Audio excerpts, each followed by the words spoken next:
Assalamualaikum warahmatullahi wabarakatuh. Jumpa lagi di Jendela Info Jurnal PKSPD dengan tajuk Pidato Perdana Luki Sae Apa dan Mengapa. Menarik untuk kita simak pidato pertama terpilihnya Bupati Luki Sae setelah kemudian dilakukan pelantikan pada tanggal 20 Februari 2025 di Jakarta. Nah, apa yang menarik atau ingin kita soroti? Nah, ternyata pidato perdana Luki Sae tidak ada hal yang substantif untuk menjelaskan kepada publik apa sebenarnya yang mau dikerjakan atau beberes Indramayu yang paling hal prinsip dan kemudian yang menjadi skala prioritas atau kebijakan yang paling strategis. Dalam pidato itu tidak terdengar, hanya ada disinggung soal perizinan yang kemudian mengganggu jalannya investasi ke Indramayu, dan itulah yang disinggung dalam pidato. Nah, kalau kita mengatakan pidato, maka sebenarnya kemarin tidak bisa dikatakan pidato perdana Luki Sae, karena yang terjadi atau yang menjadi fakta adalah Luki Sae hanya guyonan berdua, kemudian disambut riuh tepuk tangan dan ger seperti halnya stand up comedy.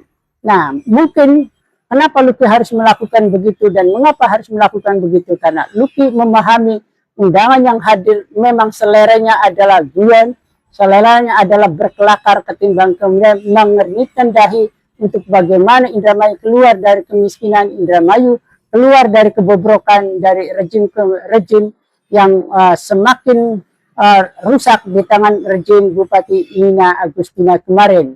Nah, kelakar itu kemudian disambut tawa, gelak tawa, kemudian juga tepuk tangan oleh undangan yang hadir. Inilah yang kita katakan bahwa sebenarnya bukan pidato Luki atau pidato kemudian Wakil Bupati Saifuddin.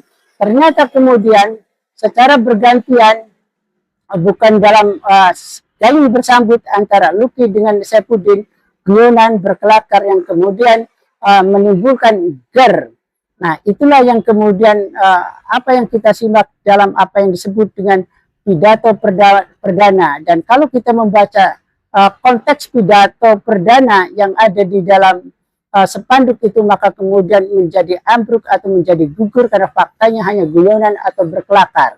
Nah, setelah pidato memang ada pertanyaan wartawan, kalau tidak salah adalah dari media Antara TV yang menanyakan soal bagaimana Luki menghadapi persoalan di Indramayu, dan itu ada dijelaskan soal birokrasi yang menjadi kerangka prioritas yang disebutnya oleh Luki. Ada 17 jabatan yang kosong, kemudian ada 132 posisi yang kemudian juga harus segera dilakukan pembenahan.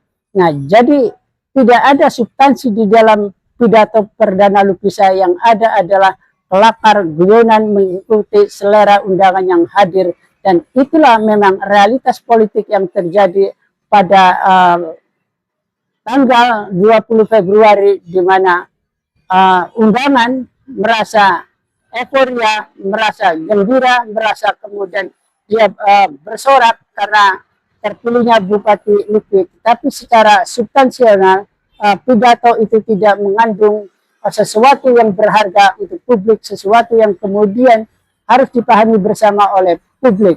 Sekali lagi bahwa kemarin bukanlah pidato tetapi guyonan atau kelakar yang kemudian tidak lebih seperti halnya stand up comedy yang disambut ger dan sorak tawa kemudian tepuk tangan. Terima kasih. Wassalamualaikum warahmatullahi wabarakatuh.